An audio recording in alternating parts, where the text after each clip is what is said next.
חם, ועד היום זה מה שהכרנו, המפסקים שדרכם מפעילים את התאורה, מפעילים את התריסים, שולטים בחימום רצפה, שולטים בפונקציות של מיזוג. הלחצנים המתוחכמים האלה נחשבים כבר למיושנים.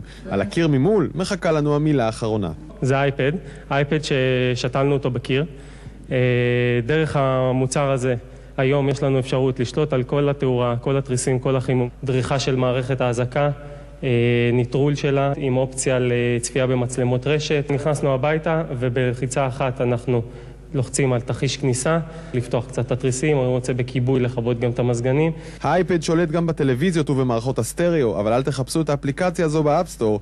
צג המגע הוא רק קצה הקרחון שמאחוריו תשתית בעלות של כמה עשרות אלפי שקלים. אבל אפשר גם להסתפק בהצצה מקרוב במסגרת תערוכת האלקטרוניקה הבידורית שתיפתח מחר בתל אביב.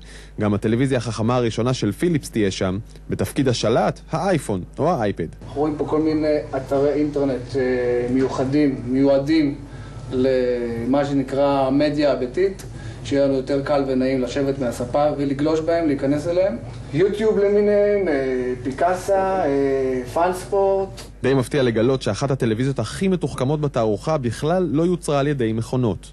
זאת טלוויזיה עבודת יד, היא עשויה מרכיבים מאוד מיוחדים, וגם יש לה מערכת הפעלה של גוגל אנדרואיד, ממש כמו בטלפונים סלולריים, אבל רק בטלוויזיה.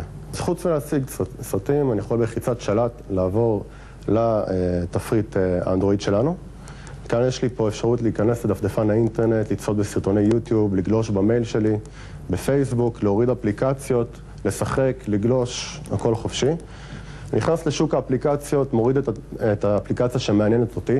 בואו נניח לדוגמה את הגוגל מפס, או לדוגמה נלך למשחק יריות.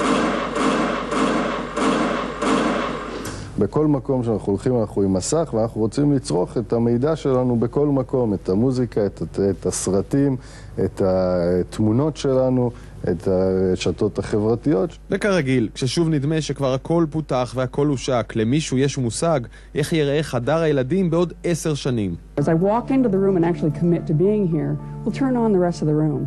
And these are a digital display, and they can show any scene that she wants it to be. וזה כבר מטבח הדיגיטלי, המתכון מוקרן ישירות על השיש, קונספט חדש של מייקרוסופט שמעודד גם כן שימוש במסכי מגע. תאריך היעד, 2020. ומי צריך את זה? נו, פעם גם לא הבנו מי צריך אינטרנט מהיר בטלפון הסלולרי.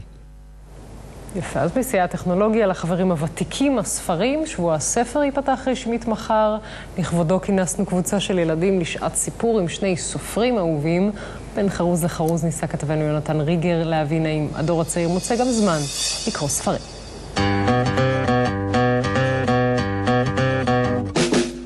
אתם יודעים שהיו אנשים שחיו בלי מחשב? אתם יודעים שידעו אנשים שלא ידעו מה זה אינטרנט? אני לא הייתי הכי מרחם עליהם.